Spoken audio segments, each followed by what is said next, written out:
And welcome back to the Hot Lap. Like, subscribe, share, notify. We appreciate any like, every like, not just any like, every subscribe you can do. But we'll be talking about Vettel open to Formula One return. We've got Marko on Mercedes and the criticisms from Mercedes. Yes, he's opened his mouth again. Is it going to be good or bad? Who knows?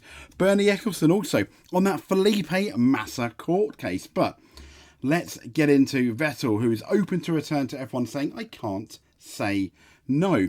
As we know, Sebastian Vettel, retired in 2022, this four-time world champion. You have to wonder, you really have to start to wonder how he feels about the fact that Fernando Alonso, the man in his seat at the moment, is doing so much better than him. And that's because of the car. Not 100% down because, Alonso, some people might think he's better. Peak Alonso, peak Vettel, who do you pick? Will be interesting. We know Alonso is faring a lot better against Lance Stroll, well, destroying Lance Stroll, where Vettel did beat him, but not in the same way as Alonso's doing. But Sebastian Vettel, he said he can't exclude the possibility of coming out of retirement to the grid. Having only turned 36 in July, he is 6 years younger than his replacement, Fernando Alonso. Now, in an exclusive interview on the Sky Sports F1, Vettel was asked by Martin Brundle whether he'd follow in the footsteps of fellow champions Nigel Mansell, Fernando Alonso and Kimi Raikkonen by returning. He said, I can't say no because that you don't know. He said, I think it's something that if you asked all of them, probably some of them would have said no, and some of them I don't know. But in the end, all of them came back, so I can't exclude it. Now, Vettel spent the past 2 seasons in F1 driving for the Aston Martin team. And as we know, they're very much a midfield team. But Alonso, as we've stated, not quite so much. He's had 7 podiums in the first 14 races. Who would have guessed that? And there's little doubt that the team's lack of competitiveness during his time played a part, possibly in Vettel's decisions to leave. He said it probably will depend much on when, and obviously it's not endless because 36 is not like, in 10 years' time in relation to any chance of him coming back. He said, maybe I think about it then. Time has passed, but it will depend on the challenge. Whatever, it's not in my head right now. And I'm enjoying the sort of outlook of the challenge of what to do next. It will be, the way I see it, the biggest challenge for any racing driver and the biggest challenge for any sportswoman. What do you do after? Because naturally, you'll be like 30 to 35, 40 to 45, depending on your sport and discipline. And then what? He went on to say there's a lot of life left and life can be great even though you're not racing. The absolute limit in the fastest car in the world. But you can still do lots of great things that give you great pleasure. So interesting note there. But from one world champion to the chief of Formula One and at the moment, not a world champion, could that change? Bernie Ecclestone has lashed out at the Massa case, saying Hamilton could be sued after Abu Dhabi. And former F1 chief Bernie Ecclestone has said that Felipe Massa is only pursuing legal action for the money and claims Lewis Hamilton could have done similar.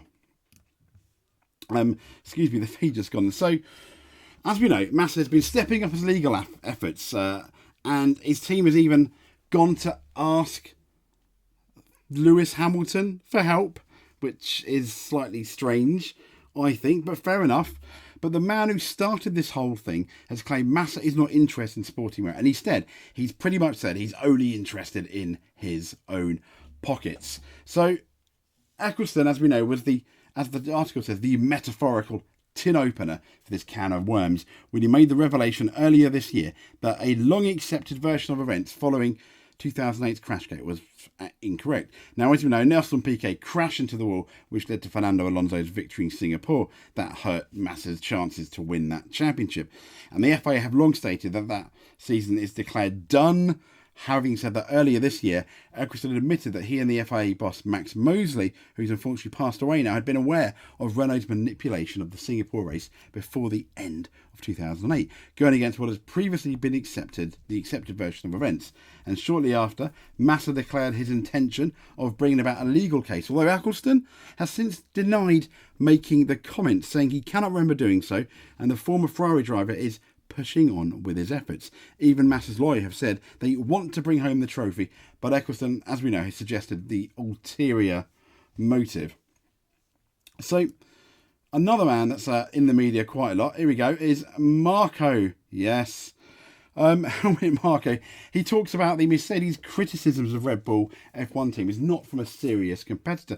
This is from Jonathan Noble on motorsport.com. And as we know, Red Bull are currently dominating the current F1 season. I mean, Max Verstappen has no competition. And Marko, as we know, who's Red Bull's motorsport advisor, has suggested that the Mercedes comment said about the attitude of it suggests the attitude of the German manufacturer, and we're not something that he really fussed about. He went on to say that this is the difference, he told motorsport.com. We look at our team to get the best performance out of our team, and we don't worry about Mercedes as long as they are not a serious competitor for us. We just look at our own stuff, we do our best, and we don't make up all these kinds of stories that they're doing. Now, Marko's remarks about Mercedes come after Verstappen suggested the team was not finding it easy to accept defeat after years at the top in F1. Now, speaking of the Italian Grand Prix, he said, I think it's very difficult for Mercedes to deal with losing. That's the problem you have when you've won for so many years.